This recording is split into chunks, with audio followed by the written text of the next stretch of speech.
Hi everyone. So today we will learn how to use jQuery in your web project. There are two ways to use a jQuery in a web project. The first way is to just download it and include it in your web project. The second way is to use a CDN link. Currently I'm on jquery.com. Simply click on this button, download jQuery. You can see the latest version is 3.7.1. Simply click here. You'll get this page. Right click, click on save as and save it. Now go to the folder where you have saved the file.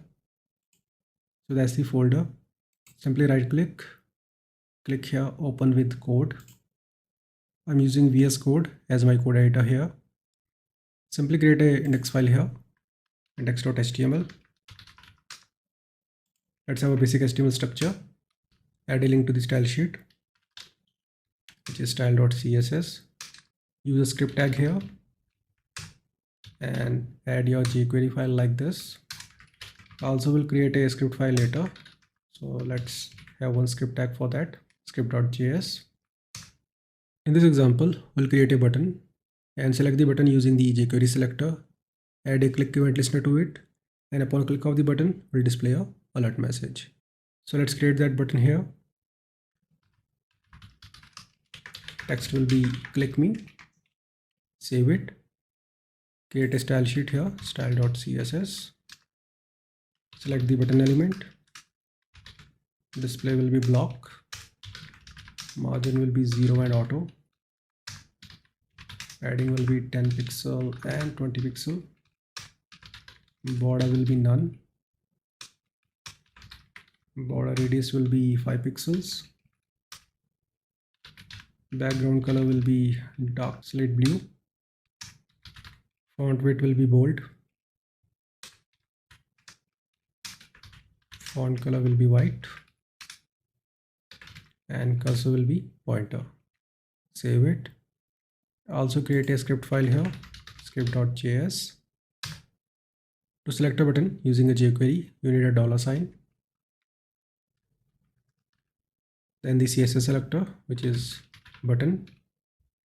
To attach a click event listener to it, you simply need this click function like this. Inside this, you will have your handler function like this, and then we'll simply call the alert method. That's it. So you got your jQuery selector, you got your event, and that's your handler function. Now just save it, open this file in the browser, click on the button. You can see it is working. Now let's try with the CDN link. Go back, scroll down a bit, and simply click on this link. And here we need this minified version. Simply click here and copy it. Now go to code editor. Now just simply replace this like this. Now we are using a CDN link and we don't need this local copy. We can just delete it like this. Save it. Now go to browser to see if it is working or not. Click on the button. So you can see it is working. Depending upon your requirement, you can use a local copy or you can go with the CDN link. I hope you got the point, how it actually works. See you in the next video. Have a nice day.